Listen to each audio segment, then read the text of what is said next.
दोस्तों, लॉरेंस बिश्नोई अपराध की दुनिया का एक ऐसा नाम है जो जेल में बैठे बैठे ही किसी के भी मर्डर की स्क्रिप्ट लिख सकता है। और उसका रिकॉर्ड रहा है, जिसकी भी उसने स्क्रिप्ट लिखी है उसको ऊपर पहुंचाकर ही दम लिया है। चाहे वो सिद्धू मूसेवाला का मर्डर हो या फिर करनी सेना चीफ सुखदेव सिंह गोगामेडी का, उसकी रडार पर जो चढ़ गया फिर उसे साक्षात भगवान भी नहीं बचा सकते। हम और आपके लिए तमाम कानून है, लेकिन उसके लिए कानून नाम की कोई चीज ही नहीं है। वो कानून को जेब में लेकर घूमता है, जेल में बैठे बैठे इंटरव्यू देता है कि हाँ कभी हमारे साथ अन्याय हुआ तो उसके रिएक्शन में हमने कुछ किया हो। किसी भी बॉलीवुड स्टार को धमकी दे देता है, जब हम करेंगे तो पता लग ही जाएगा। सलमान खान का करेंगे, मारेंगे ही जाएंगे, जोधपुर में मारेंगे तो पता लग जाएगा। भारतीय कानून या भारत सरकार उसका बाल भी बांका नहीं कर पाती है। भारत में लॉरेंस बिश्नोई और बाकी बड़े गैंगस्टर्स ने कुछ इस तरह से क्राइम रेट बढ़ा रखा है कि अब एनआईए ने एक सख्त प्लान बनाने की सोची है, और यह प्लान गैंगस्टर्स को काला पानी की सजा देने का है। जी हां, उत्तर भारत की जेलों में बंद गैंगस्टर्स को अब काला पानी की सजा काटनी पड़ सकती है। दोस्तों, बता दें कि लॉरेंस बिश्नोई और उसके गैंगस्टर्स उत्तर भारत की कई जेलों में बंद हैं, जहां उन्हें सभी सुख सुविधाएं मिलती हैं। तभी तो भारत में एक के बाद एक मर्डर्स के मामले सामने आ रहे हैं, जिसके चलते अब एनआईए ने उन गैंगस्टर्स को अंडमान भेजने की तैयारी की है, जो जेल में बैठकर अपनी गैंग चलाते हैं। खासकर जो कैदी और गैंगस्टर्स दिल्ली, पंजाब, हरियाणा और राजस्थान की जेलों में बंद हैं, इनको लेकर एनआईए ने गृह मंत्रालय को एक पत्र लिखा है, जिसमें सिफारिश की गई है कि 20 से 30 गैंगस्टर्स को जल्द से जल्द अंडमान निकोबार की जेल में शिफ्ट किए जाने पर विचार किया जाना चाहिए। इसके अलावा कुछ गैंगस्टर्स को नॉर्थ ईस्ट की जेलों में भेजने को लेकर भी पत्र में जिक्र किया गया है। एनआईए ने इस पत्र में लिखा है कि कैसे जेल में बैठकर ये गैंगस्टर्स बाकी लोगों को भी गैंग में शामिल होने के लिए बहका रहे हैं। जाहिर सी बात है कि इसमें सबसे ऊपर नाम लॉरेंस बिश्नोई का ही है। इसके अलावा जग्गू भगवानपुरिया और बम्बिया गैंग के गैंगस्टर्स को भी वहां भेजा जा सकता है।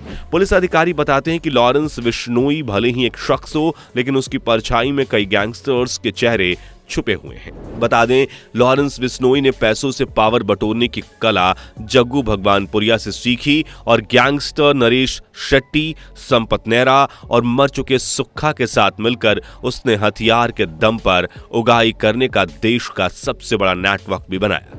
उसके नेटवर्क में आकर काला जठेड़ी, रिवॉल्वर रानी के नाम से चर्चित लेडी डॉन, अनुराधा चौधरी समेत कई गैंगस्टर्स ने काली दुनिया का साम्राज्य ही खड़ा कर लिया। यही वजह है कि आज भले ही लॉरेंस बिश्नोई जेल के अंदर हो, लेकिन देश में ज्यादातर राज्यों में उसके 600 से भी ज्यादा शार्प शूटर्स हर वक्त तैनात रहते हैं। लॉरेंस का सिर्फ एक इशारा और पल भर में इंसान सीधा यमराज के पास पहुंच जाता है।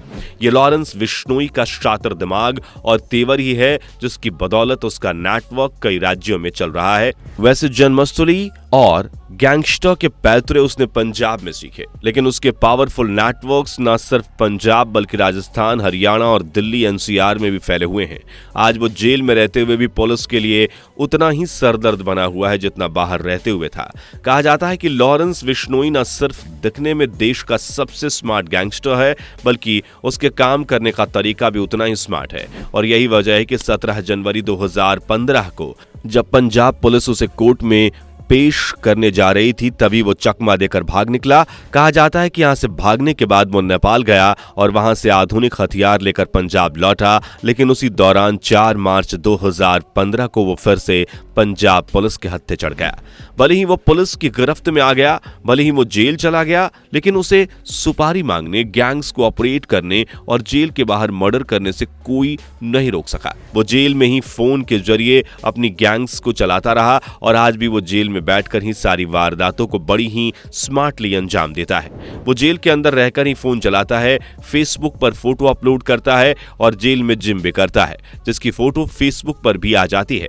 वो व्हाट्सएप के जरिए ही जेल से सुपारी लेता है, रंगदारी मांगता है और जेल में बैठे बैठे वो इंटरव्यूज भी दे देता है। मैं तो छोटा सा था से अंदर आ गया। मेरे तो जन्म ही बाहर हुआ, बाकी जवानी और वो तो सारा कुछ जेल में ही आ रहा है। बुढ़ापा भी वो जेल में ही आएगा मेरे को लगता है। ये सब कुछ गुपचुप तरीके से नहीं, बल्कि इसका कबूलनामा वो खुद फेसबुक पर करता है। अगर कोई बदमाश लॉरेंस विश्नोई के नाम पर रंगदारी मांगता है तो वो खुद फेसबुक पर मैसेज भेजकर इसका खंडन भी करता है। सीधे शब्दों में कहें तो वो कानून के मुंह पर तमाचा मारता है। गैंगस्टर लॉरेंस विश्नोई के नाम पर दर्जनों फेसबुक अकाउंट्स हैं। यही नहीं, कॉलेज के दिनों में बनाए गए लॉरेंस विश्नोई के सोपू ग्रुप नाम से कई फेसबुक पेजेस हैं।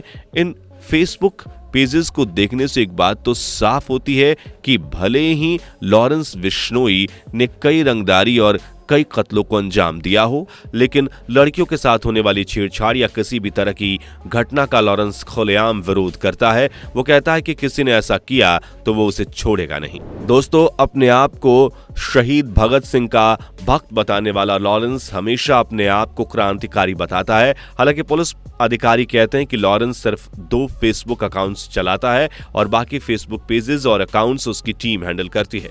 अब आपको बता दें कि 5 जनवरी 2018 को राजस्थान के जोधपुर में लॉरेंस विश्नोई की पेशी थी। उसी दौरान उसने बॉलीवुड अभिनेता सलमान खान को जान से मारने की धमकी दी थी। उसने सिर्फ धमकी ही नहीं दी, बल्कि अपने साथी कुख्यात संपत नेहरा को सलमान खान को मारने के लिए भेज भी दिया था। हालांकि 4 चौबंद सुरक्षा होने के कारण संपत नेहरा सफल नहीं हो पाया था। दरअसल ये बताया जाता है कि गैंगस्टर लॉरेंस विश्नोई समाज से है। उसका विश्नोई समाज काले हिरन की पूजा करता है और सलमान खान ने काले हिरन का शिकार किया था। बस इसी वजह से लॉरेंस विश्नोई ने सलमान खान को मारने की ठान रखी है। अब आपको बता दें कि लॉरेंस ही नहीं, बल्कि उसके अलावा दिल्ली की ज्यादातर जेलों में जेलों की क्षमता से ज्यादा कैदी भी मौजूद हैं, जो अक्सर ही पुलिस के लिए मुश्किलों का सबब बनते हैं और मर्डर्स जैसी घटनाएं होती हैं। अगर गृह मंत्रालय इस बात पर राजी हो जाता है तो जल्द ही कई बड़े बड़े गैंगस्टर्स को अंडमान निकोबार के सेलुलर जेल में भेजा जा सकता है। सेलुलर जेल को काला पानी जेल भी कहा जाता है। अब ऐसे में सवाल उठता है कि आखिरकार ये काला पानी की सजा क्या है और आखिर क्यों कैदी काला पानी की सजा का नाम सुनकर ही डर जाते हैं। दोस्तों, बता दें कि सेलुलर जेल अंडमान निकोबार की राजधानी पोर्ट ब्लेयर में बनाई गई है, जिसके चारों तरफ पानी ही पानी फैला हुआ है। भारत की स्वतंत्रता की लड़ाई में भाग लेने वाले स्वतंत्रता सेनानियों को अंग्रेजी हुकूमत प्रताड़ित करने के लिए सेलुलर जेल यानी कि काला पानी की सजा देती थी, जहां पर सैनिकों के हाथ हथकड़ियों से और उनके पैर बेड़ियों में जकड़कर बांध दिए जाते थे और उन्हें वहां पर छोड़ दिया जाता था। चारों तरफ समुद्र का पानी होने की वजह से उनका वहां से भाग पाना संभव नहीं था। काला पानी की सजा होने का मतलब हुआ सारी दुनिया से एकदम अलग हो जाना। इसके अलावा बता दें कि काला पानी की सजा काट रहे कैदियों को बड़ी ही यातनाएं दी जाती थी। यही वजह है कि काला पानी की सजा का नाम सुनकर आज भी कैदियों की रूह कांप जाती है। ऐसा माना जाता है कि जिस भी कैदी को काला पानी की सजा हो जाती है, उसे वहां पर खाने के लिए कुछ भी नहीं दिया जाता है और समुद्र का पानी खारा होने के कारण वो पी भी नहीं पाता है और वो कैदी वहां भूख प्यास के कारण तड़प तड़प कर मर जाता है। 1857 की क्रांति के बाद अंग्रेजों ने यह विचार किया कि भारत में स्वतंत्रता की लड़ाई लड़ने वाले सेनानियों को ऐसी जगह पर भेजा जाए जहां से वो कभी वापस लौट कर ना आ पाए। उन्हें इतनी यातनाएं दी जाए ताकि वो वहीं पर मर जाएं। इन्हीं बातों को याद करते हुए अंग्रेजों ने सेलुलर जेल यानी कि काला पानी की जेल का निर्माण किया था। सेलुलर जेल में जिन कैदियों को रखा जाता था उन्हें उम्मीद से ज्यादा कई घोर यातनाएं दी जाती थी। कैदियों के हाथों में हथकड़ी और पैरों में बेड़ियां हमेशा बंधी होती थी। दोस्तों, अब देखना यह है कि क्या वाकई में सरकार इन गैंगस्टर्स को काला पानी की सजा देती है या फिर नहीं।